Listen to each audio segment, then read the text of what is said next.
Use the Force, Luke. Live long and prosper. I was going into Toshi Station to pick up some power converters. Lilu Dallas Multipass. Shut up and take my money. By Grabthar's hammer, what a saving. One does not simply walk into Mordor. X never, ever marks the spot. Winter is coming. You're a wizard, Harry. Stay a while and listen. Hey ho, Kermit the Frog here. Your ties are cool. So say we all. This is a Play on Nerds.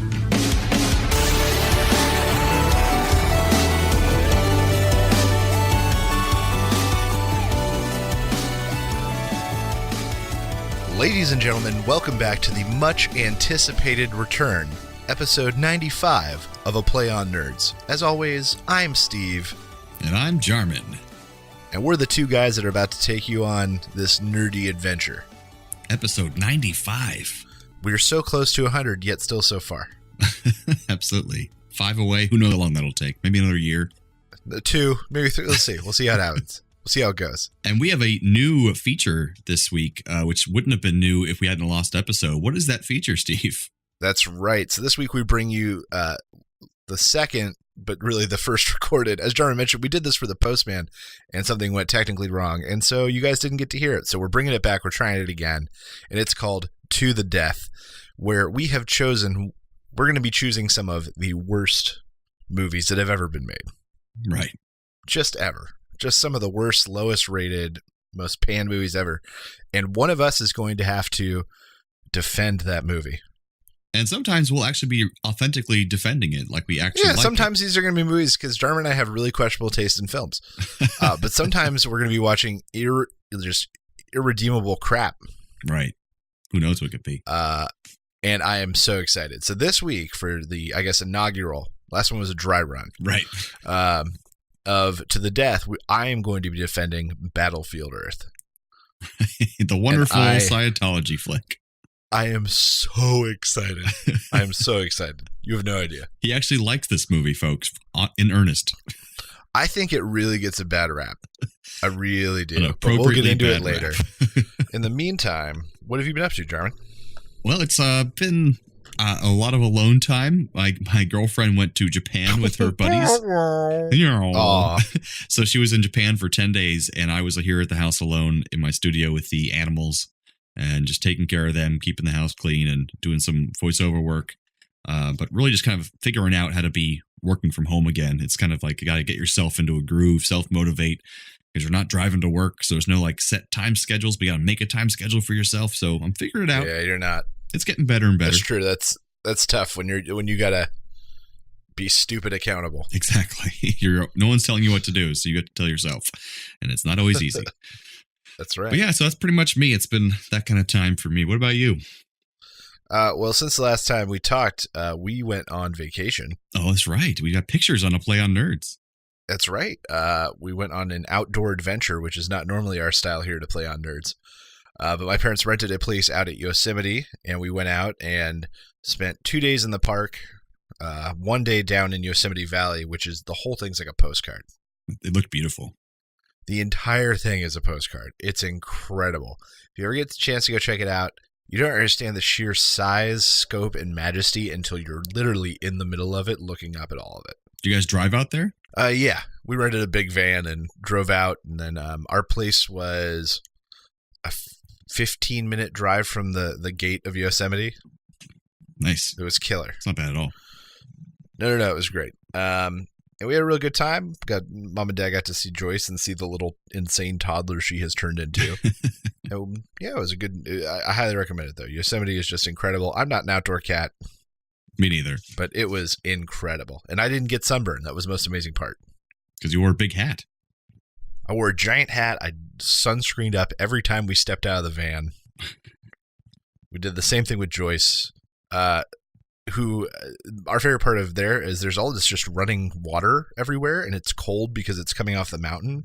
So even when we were there and it was, 92 or something like that, you could just walk down to like one of the creeks and just splash up some 60-degree water. Ooh, it was nice. Incredible.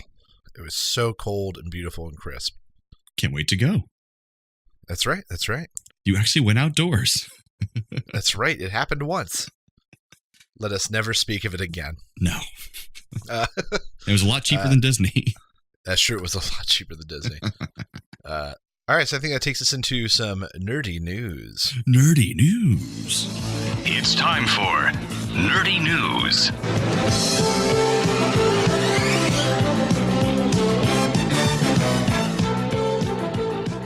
So my nerdy news is depressing for me, especially. You nerds out there might have heard about this happening just last night. We're recording right now on a Friday, Saturday? What day is it today? Friday. It's Friday, June 15th. Right. So, and it happened late last night, early this morning. Chris Hardwick, who is an idol of mine, or has been, him and Felicia Day, when I was first starting my nerd journey, they're both these pioneers of nerd media. They kind of made their own YouTube channels and web content and podcasts, and they grew into them eventually getting bought out by Legendary Pictures separately for like $300 million deals. So they're extremely wealthy and successful. And you might know Chris Hardwick also for hosting Talking Dead and the after shows and At Midnight. He is on the show called The Wall now on NBC. But his ex-girlfriend... He did a dating show on MTV with Jenny McCarthy way back. That's how I know him. He started off on Singled Out on MTV. It's a long time ago. Yeah, that's the one. A long time ago, he was dating a girl called Chloe Dykstra, and she's the daughter of... I forgot his first name, but a man who was one of the lead special effects designers for Lucasfilm for many, many years throughout the 70s. Oh, cool. So that's how she had geek cred starting off. And he met her at a convention. She was in her early 20s. He was, already in his 40s or early 40s. But they started dating. And so she just released this whole article, kind of like a journal thing on medium.com, talking about all the horrible things that he did while they were dating. Basically, it's part of the Me Too movement now, where he manipulated her, would not let her see other people, would not let her call other people. If she wanted to take a picture, she had to get permission first. Every time she came home, he basically would force her to have sex with him. She said, "You have to have sex with me every time you come home." Sometimes she would cry during sex, and he would make a joke out of it. A lot of terrible things. There's more in the article, and it's just really depressing because, of course, I want to believe her because there's no reason she would lie about this stuff. It's not going to help her career to lie about this kind of thing. True. I'm just hoping beyond hope that he responds to it well. At least that's the least I can hope for, is that he doesn't deny everything, but maybe takes responsibility. Not that it'll make anything better, but even behind me right now in my studio, I have a triptych picture of 3 pictures of him, pop art style, signed by him. I got a birthday gift from my mom a long time ago because she knows how much I loved I read his self-help book, listened to his podcast all the time. And so now I'm just really kind of depressed about it. And I don't know what's going to happen. I think he's going to be kicked off. His podcast been going on for 10 years. They're about to have their 1,000th episode. So you're saying there's an opening. Yeah, exactly. All right. They're just about to have their 1,000th episode, within a few episodes from now. And so now he's not going to. Yep. So he's real good buddies with Jonah Ray, who's now the new host of Mystery Science Theater 3000. Okay. That guy. He's on the podcast all the time. They started the podcast together a long time ago with Matt Myra, another guy. But yeah, it's just really depressing. But Nerdist.com has separated from him because he since left the company a couple of years ago, the company he created. So Nerdist is still fine. It's going to be a good company to check out web content and articles and stuff like that and podcasts. But it's just really sad for me because he was one of my idols. And now I found out he's gross and disgusting towards women. And that's really depressing. Wow. All right. A great factoid is he's now married to Lydia Hearst, who is the heiress of the Hearst family fortune, Hearst newspapers and media. Patty Hearst, the famous story. The villain from Newsies. Go on. Yeah, exactly. And basically the from the Orson Welles movie, what's it called? The whole Rosebud thing, that was based off old Hearst as well. Oh, okay. But what was I going to say? Oh, Patty Hearst, the story of her was that she was the one who got kidnapped and got the Stockholm Syndrome. Oh, yeah. She was kidnapped just so she could get a ransom, but then she fell in love with her captors. That's that famous story. And so that's her mother. That classic tale of love and guns. Exactly. So that's my depressing, nerdy news story. I hope you have something happier for us, Steve. Sure.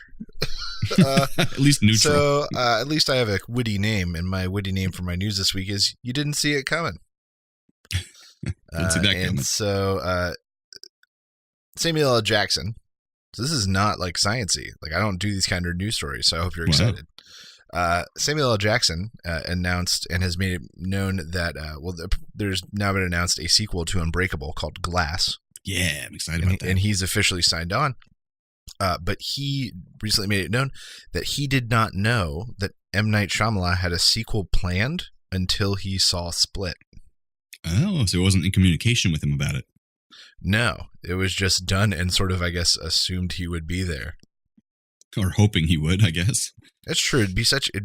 Why would he turn it down? What would Samuel L. Jackson have to gain from turning it down? He hasn't turned down work anyway. He does everything That's that's true. thrown at He him. is always acting forever. So then I was starting to think, I was like, oh, well, I didn't really realize that sequel was coming. So what other sequels are coming? So I've got a few interesting upcoming announced sequels by studios. So Will Smith, we're taking it back to the early 2000s with iRobot 2 and Hancock 2. Really? From the world of comedy and Who Cares, it's Who Framed Roger Rabbit 2 and Dodgeball 2. The Who Framed Roger Rabbit one I'm interested in because that would be complicated. I guess they're going off the laurels of, what's that guy? Wreck-It Ralph. Yeah, it's true. All And they those can properties. do that the way that they can do that stuff a lot easier now. Right. Mind you, I hope they wouldn't abandon it. The thing that made that movie magical was all the practical effects. Yeah. And then there are actually 4 that are announced that I was actually pretty excited about and didn't know about until now. So Trick or Treat 2, which is Anna and I's like favorite kind of like Halloween film. Never saw it. Not horror, but Halloween. Hansel and Gretel Witch Hunters 2, which I love that movie. It was silly pulp fun. It was fine. I just think it got such a bad rap, and it was such a fun movie. Yeah, it wasn't badly made. Constantine 2. Like the Keanu Reeves Constantine? Yeah, the Keanu Reeves Constantine. But fans hated that one. And then Neil Blomkamp District 10 has apparently been announced. That one I'm interested in for sure. It was the movie was so set up for a sequel, it hurt, and I was so sad when no one pursued it. Yeah, and I couldn't stand the movies he made since then. What's that stupid robot one? That was awful. Elysium was pretty bad. Chappie was okay. See, I liked Elysium okay. Chappie, I just could not stand. Yeah, we can all agree that he's fallen short since the majesty that was District 9. It was a beautiful movie. It's wonderful. But yeah, so that's you didn't see it coming. Like it. Nice. Yeah. So I think that takes us into our first segment, which is Preternatural Penetration.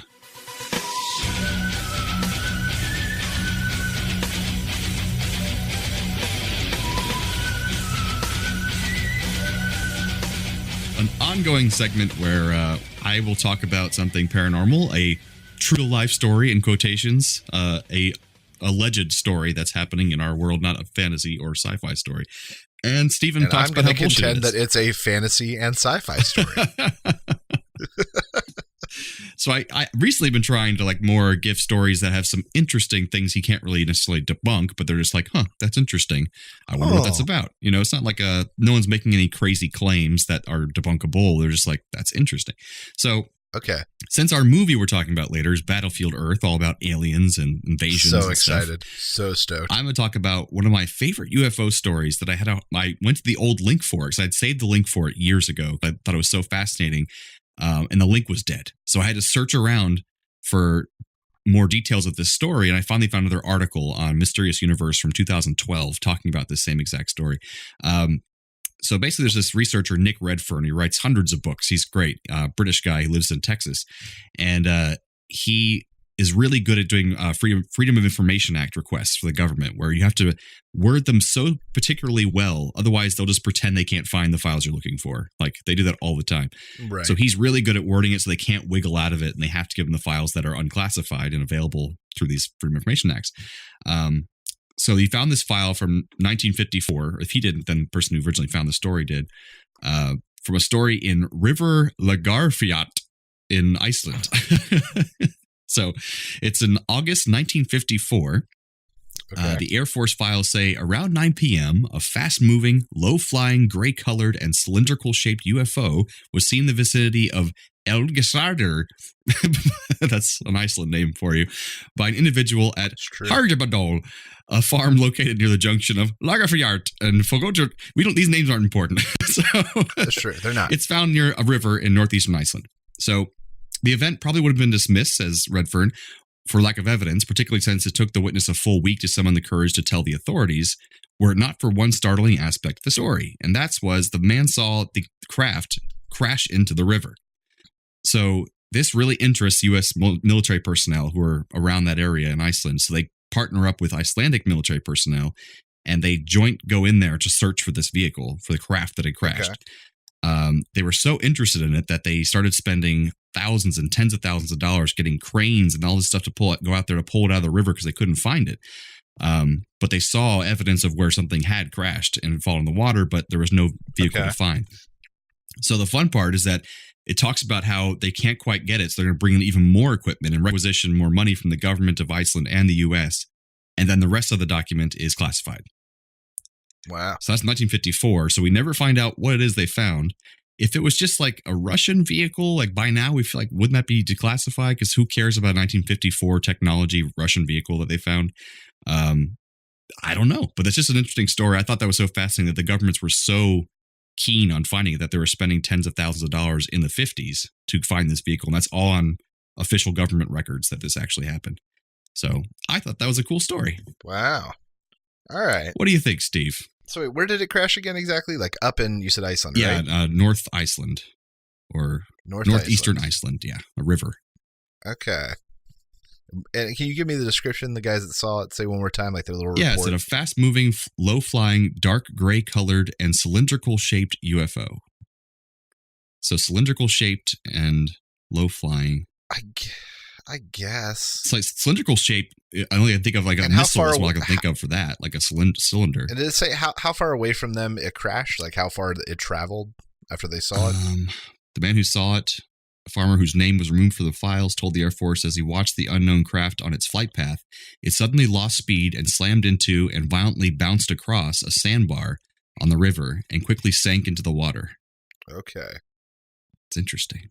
I mean, I guess. So once they got there, they said the river had risen twice and washed over the sandbar where the object reportedly landed, altering the size and shape of the sandbar. So they lost some evidence and had a hard time finding it. And then there's no record of anything actually being recovered, just that efforts were made. Efforts were made, and then the last thing in the document that's declassified is that they were going to requisition more money for more cranes, more vehicles to go in there and look even harder for it. And then the rest of the things is classified. Wow. I guess. The only options, I think, are two options. It's some other military vehicle that they, for some reason, don't want to still declassify, like Russians or somebody else, the 50s. I don't know who that would be around Iceland, besides the Russians. Or alien spacecraft. I mean, I don't know. In the 50s... I don't know. It's always the Russians. Were we even like much involved with the Russians in the 50s? Not much, right? We hadn't started the Cold War until the 60s, right? That's true. But they were still military stuff going on. They're still Russians. They're still Russians. They still can't be trusted. Exactly. We have a vehicle. We want to fly to Iceland, have vacation. See the beautiful sights. Oh no, we crash in river. Please help. Please send help. I am not alien spacecraft. I'm Russian. Oh, I did not get the rental insurance. That was a weird accent. That was more like the Swedish chef or something. I tried to do Icelandic, kind of. Oh, yeah, Icelandic. Like, yeah, Scandinavian. UFO crash in river. Maybe it was a ferry boat. I am not going to get my deposit back. That's terrible. Well, there's your preternatural penetration, folks. Norwegian aliens. That's what just happened. Hey, that's a thing, actually. It is. Norse aliens, the tall whites, they call them. It's not racist at all. That's terrible. It is terrible. The tall whites. Are you kidding me? Of course that's racist. They're Norse-looking aliens. That's a thing. Well, good impressions. Good impressions. And good preternatural penetration. Yeah, Steve didn't try to say it was total bunk this time. I mean, it's hard with that little, like, there's very little evidence. Like, the only evidence is that money was spent, which tells me that there was something there the government thought was worth it. Now, whatever the hell it was could be anything. True. That this report could have made to cover up or... Because gray cylinder could sound like a big rocket or something like that. So, I don't know. Right. It could have been a rocket. It could have been, something shot from the sea up, near Iceland. It could have been anything. But obviously it was real if someone spent money on it. Right. And there's government tracks to see that they did actually spend money on it. You know what? I bet you every single time that you read like a really suspicious thing about the money being spent in government, it's not like a big cover up. It's just some guy who stole it and took a vacation. That's also very possible. Yeah, no, this disc crashed and we had to spend $50,000. But it costs only $200 to rent the crane. No. It takes a lot more than that. But then another $10,000 on personnel. Why was this money rerouted to Cancun? Oh, don't worry about that. Aliens. Russians. It was the Russians. The Russians. Oh, man.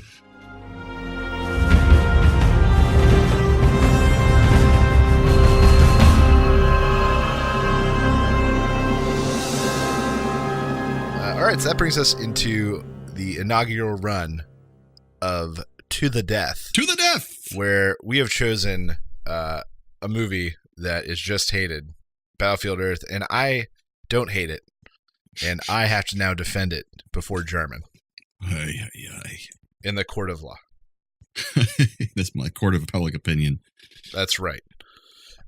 So yeah, I actually don't hate Battlefield Earth. I really think it's a much stronger film than a lot of people give it credit for. Truly. I don't know. And even just rewatching it before this, it really reaffirmed that like it has all the pieces of a good film. It has good A plot and B plot. They both feed into each other. Everybody has really clear motives. The story makes sense, and the decisions characters make have both positive and adverse effects that they didn't see coming, which I really like for a plot. And I don't know. I truly don't think that it's that bad of a film. The one thing I will say is that it is a half hour too long. Agreed. But other than that, I think it's a perfectly fine movie. So, I don't think I'd ever seen this movie all the way through before. I think it was on TV when I was a kid or something. I don't think I would see it in theaters. I will give you this. This is all I'm going to give you. The second half is much more coherent and better put together than the first half. Yeah, so the first half was just, from the get-go, so many edit cuts and wipes, and they say there are a line, lot of center wipes. And suddenly there are cuts a lot away. Of center wipes. The center wipes get so annoying throughout this whole film. So the director might be at fault for some of these horrible cuts and just jarring things that are making me dizzy and nauseous throughout the first half of the movie. His experience, he's known for being a set decorator on Star Wars, the first film. Okay. The director of a film called Nostradamus, that no one's seen. The second unit director for Episode 1, The Phantom Menace. That's right. And a movie called... He was recommended by George Lucas for this movie. Was he? He was. Oh, dear Lord. Yeah, they made a mistake there. Screenwriters, Corey Mandel, only for this movie and a movie called Love Kills. J.D. Shapiro. Oh, that sounds great. Who did Battlefield Earth and Robin Hood Men in Tights.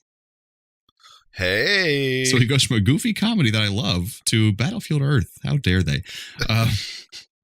Do we want to talk about the plot of this film? Yeah, I mean, we could talk through it. So, and actually, I will also say this. One of the other like big flaws with this movie, just from a plot perspective, is how far in the future they chose to set it. How far was it?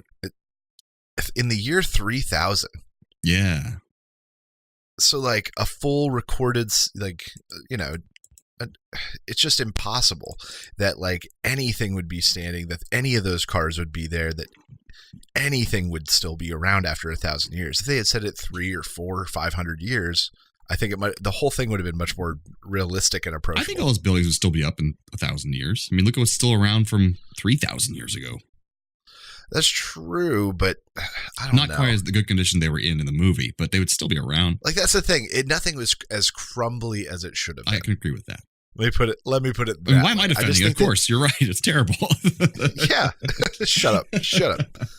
But yeah, just the setting at the year 3000, and like another thing is, the Cyclos, the big baddies. The film, they've inhabited the world for 1,000 years and been dealing with man for 1,000 years, and yet they know nothing about man. The biggest thing, so nothing? We should say, because my comments about this, is that the point is that this 1,000 years future, the Cyclos have taken over the human race and enslaved them, killed most of them, and they're man animals, they call them. Man animals. And their big thing is their most valuable thing is gold. So they send all the gold they find in these planets throughout the universe and send them back to their home planet because they're like a big corporation planet. And they're real tall, Klingon-looking type people. Yeah, some of them gruff, and actually one of the subtleties I really like is that you can see there's clearly like two classes, but they don't point it out or rub it in your face. Because you notice that all the guys who are like dealing directly with the man animals and like down in the pits are all much more thuggish and animal looking versus the John Travolta character and like the Forrest Whitaker character that are much more because they wanted them to be seen and are the administrators. You see it similarly with when they meet with the other administrators when he says he's going to stick them on the planet for another 50 cycles. I guess he was a little more human looking. Yeah. And the guys with him, like the cronies that came with him were also more slim faced and pretty. Because the guy who's in charge of Earth looks like a monster. That's true. And as they get older, like you saw the guy with like all the chins, it was just incredible. They have like Baron Harkonnen from Dune. But yeah, I just thought it was a cool, subtle thing to actually see them do, whether it was purposeful or not. I think it was very, very, I think it was effective. I thought it's because they were divas and wanted their faces to be seen. And that's very possible, but even so, it's still, like, even if it was a mistake, it still works. Right. For your reasonings, it works. Yeah, and it added to the film, ultimately. Sometimes mistakes are the best part. So the part of that I was bringing up is that, they've been on Earth so long, for 1,000 years mining gold, and they hadn't bothered to look up where the main gold deposit was in the United States continent, like it's in Fort Knox. Yeah, they did no research before they showed up. They just busted the joint. Right, it was all collected right there in Fort Knox. They never bothered to find out. Search our internet systems, nothing. Like, makes no sense. No one's learned how to speak their language. Yeah. Like, so that's another reason that setting it 1,000 years in the future makes it just one of the points of the film where I'm like, all right, you chose wrong.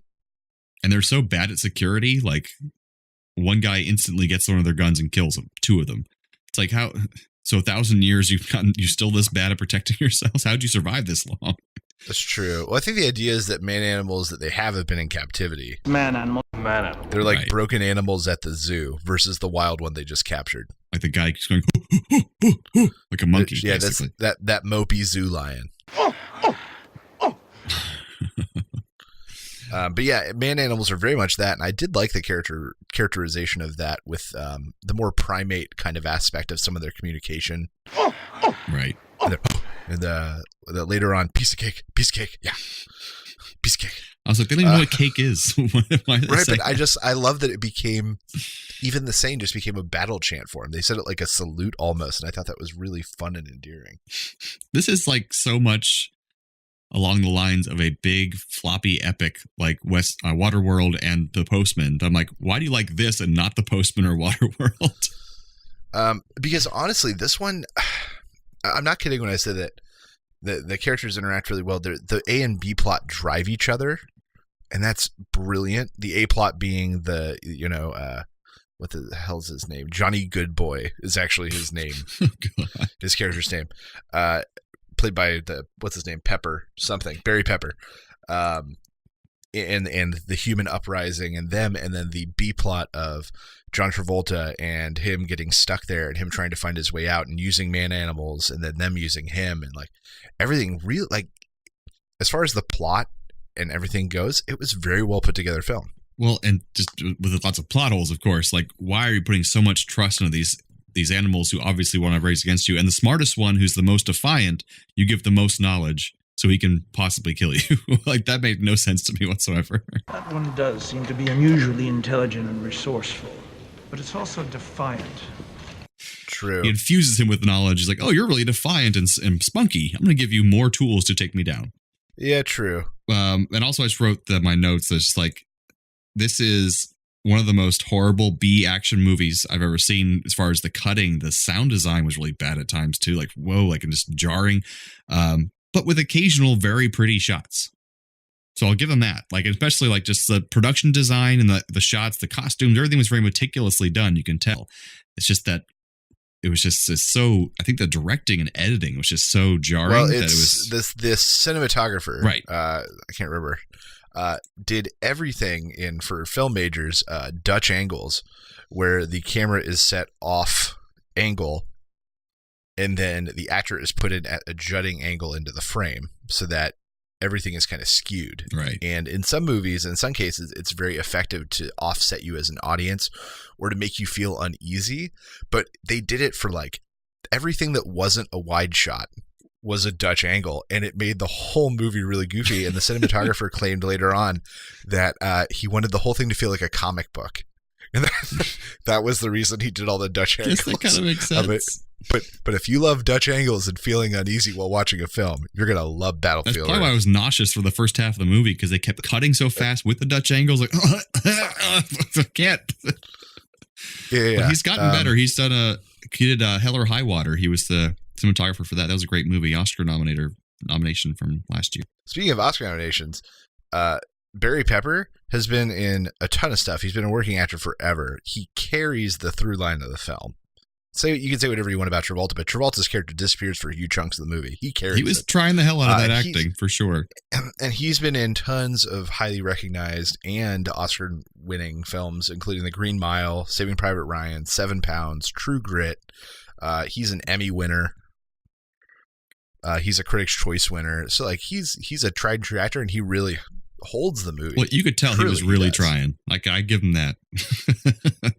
But even so, I believe that the supporting cast they gave him was also spectacular. Let me see if I can spectacular. Find him. No, Kim Coates. Look him up. Kim Coates is a working actor that has been in a ton of stuff, including. If you look at his resume, it's just incredible. He was also in Waterworld, but that's not the point. He's been in 135 films or TV series. Yeah, look up Kim Coates. You will recognize him from something, and he is a great character actor, and he acts the hell as like the right hand man to Johnny Goodboy, and the redhead guy with the bomb at the end. Like, that was a really, following the death of his brother, and you get to see him and he latches on that. It was actually a really nice moment. That he was the one that got to blow it. I just thought none of it was earned, and like the moments between them were so cheesy and felt like they were written by like a 12-year-old pubescent boy most of the time. The way they talk about women and like I know, but think of it this way. The whole thing was that they were trying to show they really were man animals. Mm-hmm. Man animal. Like, they really were not us. They were kind of a step down for obvious reasons. And I thought that they did a good job. I think by simplifying the language a lot and making it much more primal, I can see what you're talking about. Look, they're kind of like, because you're right. There are a few times they're talking about the women. Right. But at the same time, if we went back to like a more tribal society, that might be the reality. Like, I just thought it was it was a choice. I think maybe it wasn't the right choice, but I think it was something they did purposefully. I think Barry Pepper was fine, but I think any number of actors could have played that role fine as well. That's true. The person who stood out for me was Forrest Whitaker. I thought he was the most natural character of performance in that entire film. He felt like he was in that world. He was in that character. It didn't feel forced, or the lines didn't feel as cringy and terrible when he was saying them. Every time he was on screen or there was a scene between him and John Travolta, like, I actually enjoyed it. I was having an okay time because he was just he felt like one of those aliens. He felt like he was there. Whereas Travolta was just like, Jesus, he was like chewing the scenery basically. But yeah, I did enjoy Forrest Whitaker in this. Actually, it was one of my things I like. I've been thinking 80-20 is a pretty fair distribution of the gold, but I should get the 80%. And with my share, I'm gonna fire all my wives and buy new ones. Maybe pretty ones this time. Kirk Bango. Congratulations. You finally learned how to get proper leverage over someone, haven't you? Uh-huh. Which means that I haven't wasted my time trying to train you, have I? He did have some, we'll say, grandiose moments out of In his nowhere. high, piercing voice, like it's just not intimidating. Yeah, where he would just laugh. And their giant moon boots that they wear so they can be taller than everybody else. So did we actually make it through the plot? Probably not. Not really. We derailed. So Johnny Goodboy, he lives with his mountain tribe who are sick, or his dad was sick and dies, and he like blames the gods, and he decides to leave one day to go find the gods. And he runs into these two guys who who want to show him the demons. Which are the Cyclos.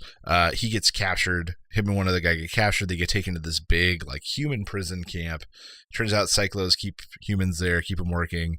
John Travolta is the administrator of this camp. He slept with, like, a senator's daughter or something. Yeah. Is that right? It's something like that. And is now stuck at this planet. He's been parked there because he pissed off the wrong guy. But he's too efficient to just, like, kill or fire. But, yeah. Right. He was supposed to be like he basically frames like he was top of his class. He's got great bloodlines. He should be the next leader of the corporation. He's stuck there. So he decides that he's going to try to steal a bunch of gold, but he doesn't know how he's going to do it without the company. And then he thinks, oh my God, bam, we'll train man animals to mine gold for us. And then there's no evidence because they're man animals. Man right? animal. And then his plan is that he's going to ship it back in coffins and then go and dig up the graves on Cyclo, which I thought that was like morbid and very appropriate for his character. Didn't even catch that. Yeah. At the end, when he's loading in gold bars, he's loading them in with a dead body. I did see that, but I didn't realize what the point of that was. Yeah. Catch that. His plan is to ship them all back and then go and dig up the graves. So he finds one that he thinks is, smarter than the rest. And Jarman's right. He's like he admits he's defiant and spunky, but then gives him the tools he needs to destroy them. Exactly. Him and his band, he gets put into like a knowledge machine that gives him all this knowledge instantly, including math and language and all sorts of stuff. And he starts teaching the others. He agrees to mine the gold for John Travolta's character. So John Travolta character and Forrest Whitaker take them out, dump them in the middle of the mountains and say, like, go mine this gold. And give them equipment and ships and leave them on their own. After teaching them how to fly that ship. We'll be back in 2 weeks. So Johnny Goodboy has a plan. And his plan is that he is going to, they're going to find gold because he knows where they have it. Fort Knox. I think it's Fort Knox, right? Kentucky. Fort Knox. So instead of mining gold, they're going to go and get that gold and then have time to go and try to find weapons and things they need for their revolution. Including learning how, going from cavemen to learning how to fly fighter jets in 14 days. That's right. I think that was an easy hole they could have fixed. How so? So I think it could have easily been fixed if, they had the knowledge machine earlier. Right.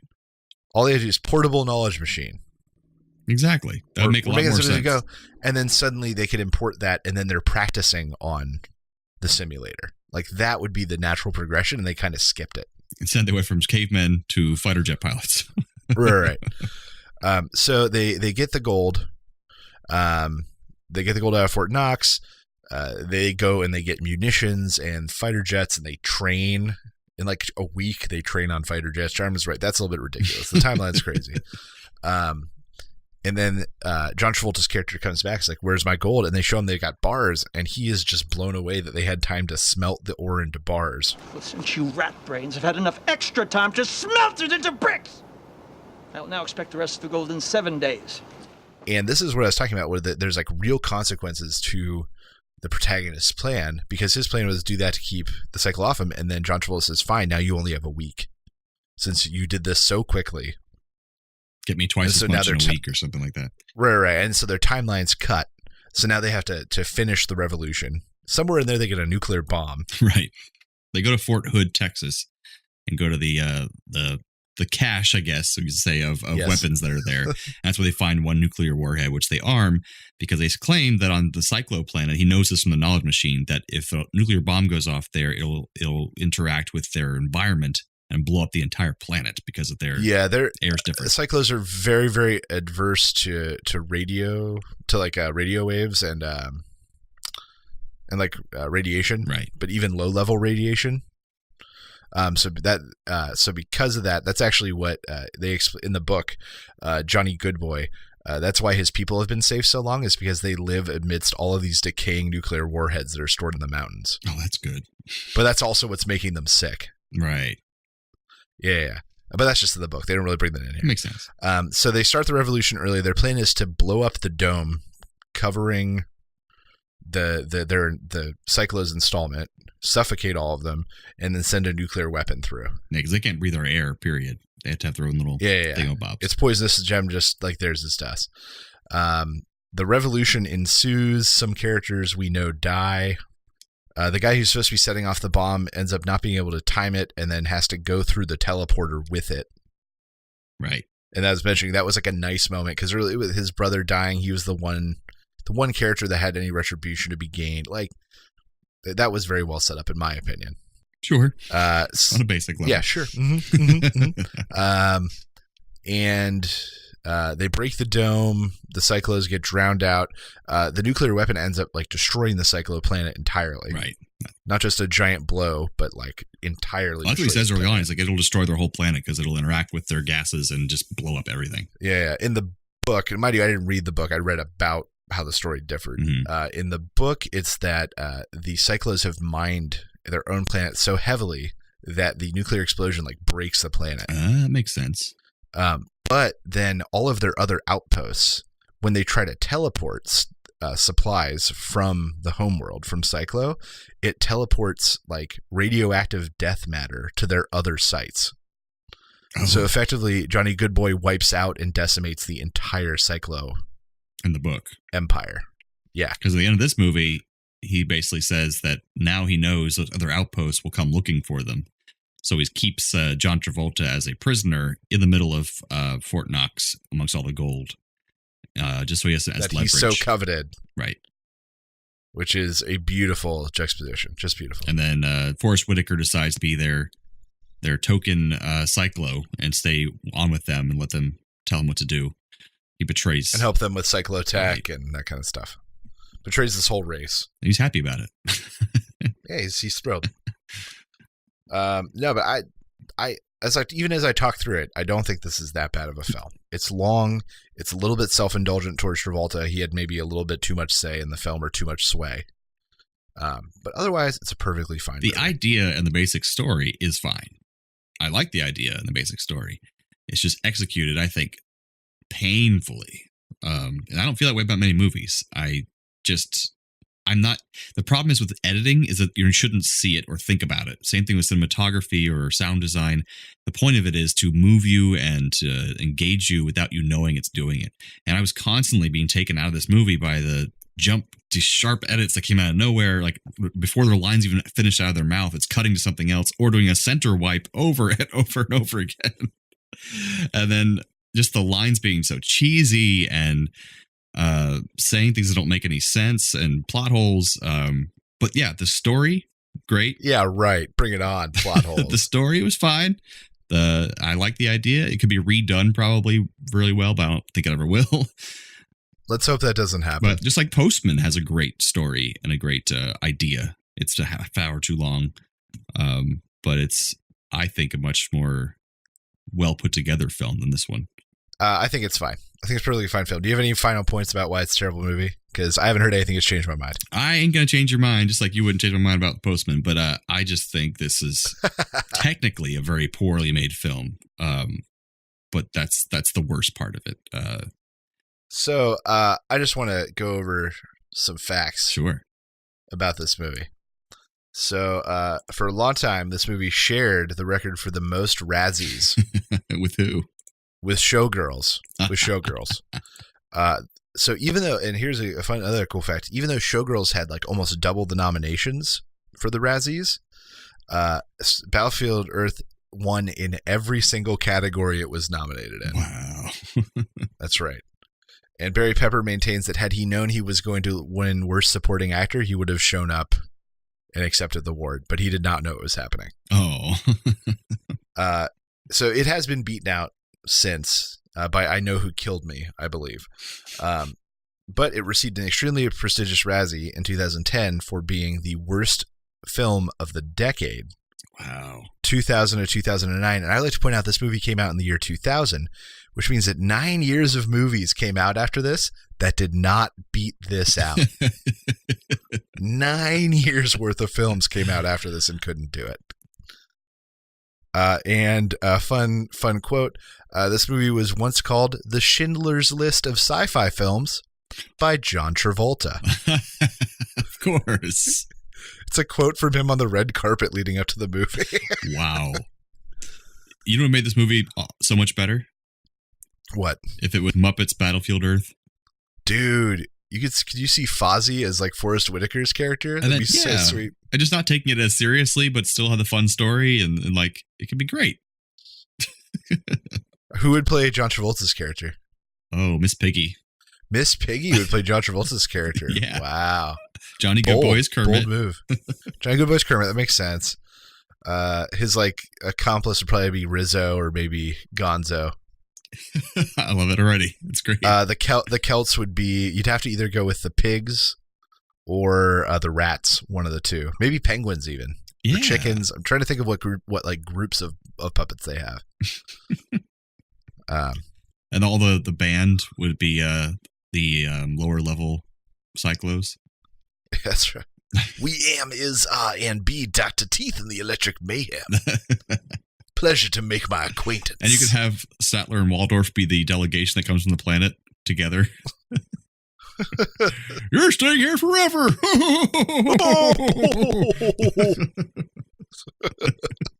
You slept with the senator's daughter.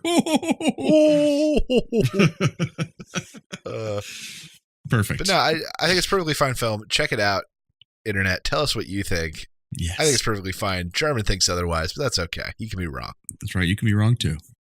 That's right. I could, but I'm not. So join us next time we have one of these segments for To the Deaf. When Jarman is going to have to defend an equally terrible film.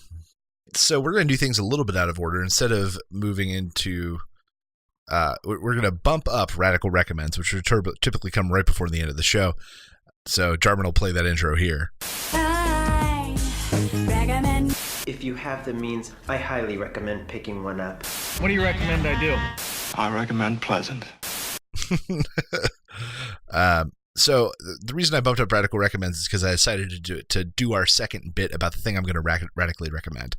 And that is our daughter, Joyce, recently was introduced to the Disney movie Moana. Mm-hmm. Have you seen Moana? Of course. She is obsessed. It's her first Disney obsession. Yeah, it really is. Like, we've tried other things. Like, I bought The Lion King the other day thinking, like, she loves animals and she loves music. It'll be great. She did not care. She did not give a crap. You put Moana on, she will sit quietly in front of the TV for an hour. That's amazing. Just staring up. And she sings along with the song. She knows the characters. She knows, like, when the pig is in trouble. There's a pig. She goes, "Oh no, piggy!"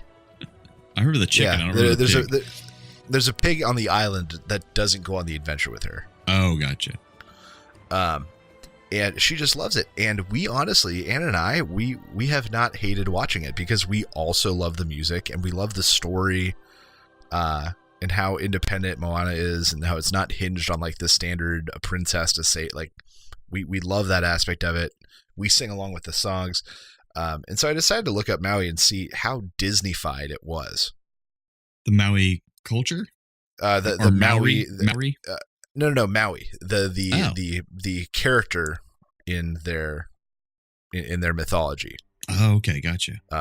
Who is played by The Rock in the movie, or Dwayne Johnson, whatever. But Maui, who is a demigod and trickster, and in some cultures has three brothers. Some cultures is one of four. They're all named Maui something. But Maui actually stretches across all of these different cultures: Hawaiian, Samoan, What else? Oh, lordy. Probably Maori, too. Tahitian, Maori. So this one character spans over all these island cultures, and for the movie, they kind of took pieces of different ones and used sort of the best of. I think you mentioned of it in the movie, Maui was like a notoriously terrible fisherman. And he convinced all of his brothers to take him out one day, and he's like, "Oh, I got a giant fish. You got to row real like crazy." But he had a magic fish hook, which is also called out in the film, and he put it on his line, and he's, "I got a big one, row." And they rowed and didn't look back, and he tricked them into pulling up the Hawaiian Islands. Huh. And he did it multiple times. That's the best part. He tricked them like 6 times. So then finally, on the last time, he was going to pull up land under the islands that was going to unite them all into one big island. And his brothers were rowing, and he was pulling it up, and his mom saw what he was doing and knew that he had to be stopped. So she got into she turned into a drinking gourd, which ended up in the boat, and then all of a sudden turned into this gorgeous woman. And all of Maui's brothers lost concentration and looked back at her, and the rowing stopped. And the land sunk, and Maui missed his one big chance to unite the islands of Hawaii. They were lusting after their mom? Well, no. She transformed. I know. Into like a gorgeous woman. Still their mom. Yeah, but she's a goddess, though. Like, she transformed. She wasn't their mom in that. I mean, she was still their mom, but they didn't know that it was their mom, but it's just gross that they actually were lusting after their mom. Jarman, you're missing the point. Don't tell your daughter that part. And then the other thing about Maui that was interesting, most of the history is that the great things he did that man like worships him for weren't things he did for us. They are things that he did, and the byproducts benefited man. Interesting. But he still gets worship for him. So in the movie, they talk about how he pulled the sun down, and it made it agree to have longer days. They mentioned that in the song "You're Welcome." Well, that did happen, but it's because his mom was complaining about how long her clothing was taking to dry because the sun wasn't up very long. So he went up to this big mountain. He lassoed the sun, pulled it down, and made the sun agree to make the days longer and brighter. How convenient. Which then benefited man. But he didn't do it for man. Did it for his mama. Same thing about there was a giant eel named Tuna who attacked his mom, who later became his wife. Just like any mythology, everyone marries their mom. Oh, God. She attacked his mom twice, and finally he wasn't having it. He went down and he killed this giant eel and then buried it. And then out of where its body was came the first palm tree and then the first coconuts, which ended up being a major sustenance for the island people and got Maui even more worship. But he didn't do it for them. He did it because the thing attacked his mom wife. Wait, when did she become his wife? I don't know. Somewhere in here they got married. I told you they were lusting after their mom. but it was the brothers. I don't know. But yeah. But yes. Just like I said, just like any mythology, everyone wants to be with their mom. It's just a weird theme that comes up over and over again in mythology. Creepy. So Maui, after doing all these great deeds, and he's really like a very powerful demigod now, decides that he hates that man suffers and dies, so he's going to win immortality for mankind. And the way he has to do this is he has to sneak through this, I think, goddess that guards death. And get past her without her waking up in order to steal this thing, I believe. So the way he has to do this is she's sleeping and she has a giant vagina portal with all these jutting rocks and these crystal formations. It's basically a big cave that he has to crawl through, go up through her body and come out through her mouth on the other side without waking her up. There was something similar to that in Moana, right? I know. Not vagina-wise, but like a giant woman that they interact with? Kind of, I guess. I mean, to some extent, maybe. Well, she's like, she is the land, and she wakes up. No, you're right, but that is not this story. Right. I thought maybe it was just derived from that story and made a little less vagina-y. It's possible. So he's halfway in to this vagina portal when one of his brothers starts laughing his ass off. The goddess wakes up and closes her legs, and he's cut in half in her vagina. But because he failed, mankind is doomed to mortality for all time. Because Maui failed us. And that killed him? Yeah, it killed him. So he died in a vagina. Half of him, yes. Oh, God. What a horrible end to Maui. But then another kind of fun fact in the Tahitian lore, Maui was simply known as a wise man and a prophet who became deified after he was the first person credited with making fire from sticks. Nice. Which I think is probably a much more realistic basis for someone becoming a deity, is this guy actually did do something great. Maybe it was a real guy at some point. For the people, and then the story just exploded. Right. So maybe it was a real person at some point.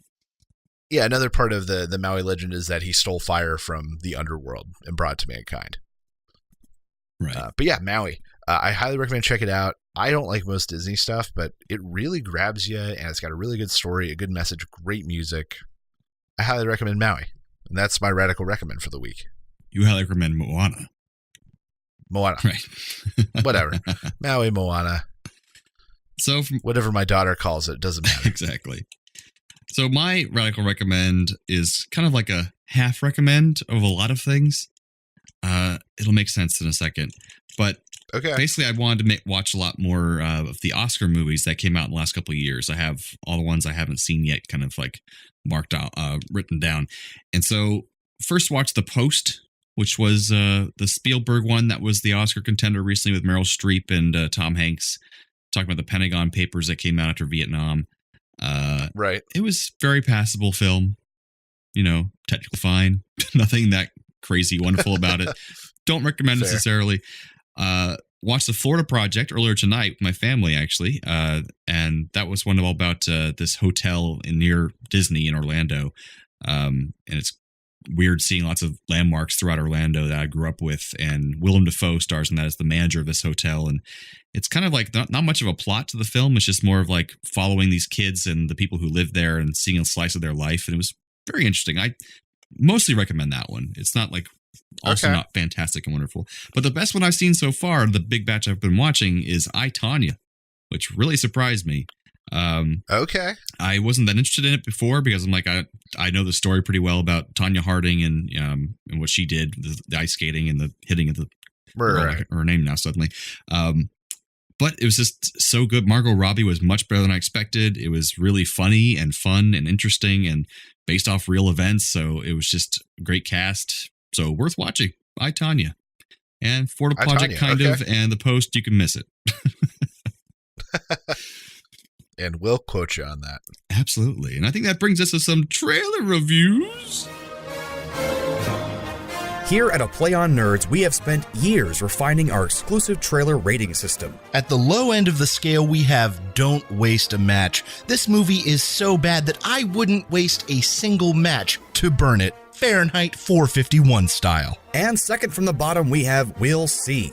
Maybe the trailer was too short. Maybe it was cut oddly. Or maybe we don't know what the hell we just watched. We'll see. Up next, we have Give It a Buck. Whether you hit a red box, a dollar movie theater in the bad part of town, or a cheap online rental, give this movie a buck and enjoy it without breaking the bank. And at the top of our rating system, we have Shut Up and Take My Money. The wallets have been charmed out of our pockets, and we are ready to make our hard-earned cash disappear. And that's our patent-pending trailer rating system for A Play on Nerds. So our trailer reviews this week is subtitled Bumbo. Bumbo. And why is that, Steve? Because we are reviewing two very weird and diametrically opposed films, the new Bumblebee standalone picture and Dumbo. The live-action Dumbo. Disney. With, Colin Farrell. Yes. Which one do you want to review? Which one are you going to do first? I'll jump into Dumbo. It goes in a long line of all these live-action remakes they're making at Disney for their old animated films, which they're mostly not even live-action because they're mostly CGI, like The Jungle Book. And right, to do the major characters, it has to be CGI. Right, even Beauty and the Beast is all CGI. Like in this one, Dumbo's all CGI. And that's why they're going to do every single one of them. Exactly. And it looks fine. It looks very pretty. I think it's associated with Tim Burton. I don't think he was directing it, but he's definitely producing it, something like that. Okay. So it has some Tim Burton-y feel to it. But yeah, I mean, the very serious trailer trying to like really pull at your heartstrings for Dumbo. Yeah, and the movie, the really sweet song from the original kind of played in there in a new way, and right. Yeah, you're right. All tugging on those nostalgia strings. But I didn't remember the film being that serious or like emotional, the first film, but maybe it was. Yeah, there were some really sad moments. So what do you think of the trailer? I don't know. In my opinion, unless I see Jiminy Cricket, it's not really Dumbo. So Jiminy Cricket was in Dumbo? No, wait. Yeah. He was in Pinocchio. No, Pinocchio. Did he have a sidekick in Dumbo? I'm so tired. He probably had a sidekick. I've been up for 15 hours already. I'm so tired. Well, you're almost ready for bed. Jiminy Cricket. Well, you better be in there anyway. I expect that fucker. Just push him in that movie. Get him in there, little fucker. But I saw Dare somewhere. Some other people I recognize. Do you think they're gonna have the crows, like the racist ass crows? So. That's terrible. I hope they don't get rid of them, but I hope that they just don't. They just do something completely Make them different. not racist. But right. But I hope that they don't just ignore it or cut them, because to not admit that they're there is almost as that makes stupid. Sense, yeah. I put this as somewhere between Give It a Buck and Wouldn't Waste a Match because I'm just like, I'm gonna give it a buck because if it's something Joyce will watch, like that might be one of my new ratings. You're the child to think about. It's something Right. Joyce will watch. It's a whole different category. So yeah, I might rent it or something, or find a cheap download online. Yeah, that makes sense. Let me tell you something. A driver don't pick the car. Car pick the driver. It's a mystical bond between man and machine. It's a mystical bond between man and machine.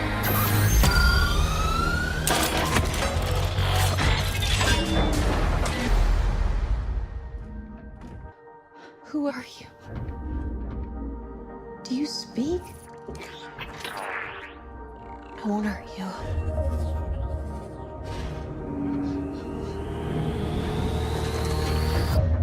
What's your name? You got people out there who need you. This is why you're here, B.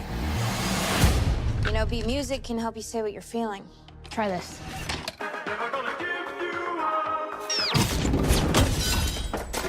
So the second one is a Bumblebee standalone with Haley Steinfeld, kind of out of nowhere in the lead, and it's I think a prequel to the Transformer films we know. I think it looks like it takes place maybe the 80s or 90s. I didn't notice that. What Bumblebee was doing before he got messed up with Shia LaBeouf. Right. I think. I don't know. I could have misread the trailer entirely, or there could be something in it that completely opposes that. Was Bumblebee his car in Shia LaBeouf's movie? Yeah, Bumblebee was his protector. Oh, I didn't realize that was the same Transformer because it was a different shaped car. Right, but they can transform into anything. Like Right. he went from like a piece of shit to like a not hot new Camaro in a second. So Right. I think this looks a lot like the first one, the same kind of feel. And I really enjoyed the first Transformers movie. I thought it was just fine and fun and a good ride and good moments between Shia LaBeouf and back when he was still likable. So I think it's great. The girl is a lead and it's more back to the old way those movies felt instead of huge CGI explosions. I hope there's more Decepticons involved. Like we got to see what I presume is Starscream. Well, if it's a prequel, had the Decepticons even arrived yet? Yeah, they both Decepticons and Autobots have been on Earth for a long time. Oh, okay. But yeah, so you get to see Starscream, but you don't get to see anyone else. So I'll be interested to see if they include more and they're just not showing us, or if there's some other element we're missing entirely. And I will say for a recommendation as well for anyone who hasn't watched already, the Toys That Made Us, the documentary series on Netflix. Oh, the one on Transformers is spectacular. It's great. Definitely watch it. I didn't know that much about Transformers before, but now I do. It's great. Yeah. But yeah, I'll give this one a we'll see. I don't know. I'm not going to go see this. Yeah, I can tell you that much. Yeah, I'd give it a buck because I'd, watch it on Netflix or something. And I like Haley Steinfeld. Yeah, she seems likable. I hope this movie doesn't bring her down. What was she in before? Pitch Perfect, True Grit. She's the like Pitch Perfect girl. I remember that. Yeah, she's in vogue right now. Right. She was the new Pledge in the first Yes, she was. movie. There you go. Or the second. Oh, was it the second movie? Yeah, I don't think she was in the original. I got them confused. Yeah, they're all basically the same thing. All right, well, that's been trailer reviews. Yeah. Nothing too spectacular. We're mildly optimistic. So if everything goes according to plan, folks, next week, we will be having a live recorded episode. We had some difficulties today with the setup, but I have a mixer and everything. So we're going to be recording, and it'll be all the sound effects will be played live. So basically I can cut the episode and get it out to you real fast. Like a radio show. So mistakes will be in there. You'll hear dogs barking occasionally, but we're going to run with it. We'll be better improvising and going over those things. But basically you'll get episodes a lot faster because of this. That's our goal. So we'll see how that goes. Maybe we'll get to 100 sooner than we think. Absolutely. And it won't be this episode, but next episode will sound a little different, but hopefully just as good. Thank you for being. All right, Jarman, do we have a thank you section? We do not. Well, fuck you, Internet. Fuck you. I thought we were cool. But nah. Oh, I just should thank. Nah, it's our fault. We haven't been posting a whole lot. We haven't. We haven't been releasing this. Now that hopefully we'll be back on a better schedule, we'll get some more answers. Right, and we owe it to our fans. We were mentioned, I think, by the either Rusted Robot or Soulforge podcast. I apologize, I don't remember which one because I've been listening to so many podcasts that it kind of runs together now. But once we're up and running again, more weekly or bi-weekly at least, we'll have more contact with our fans and hopefully you with us, and we'll hopefully be talking to you all soon. Tell us how you liked Battlefield Earth. Thank you for joining us for the inaugural run of To the Death. If you keep coming back for more nerdy fun, we will keep coming back to be your nerdy hosts. As always, thanks again, Internet. Stay nerdy, my friends.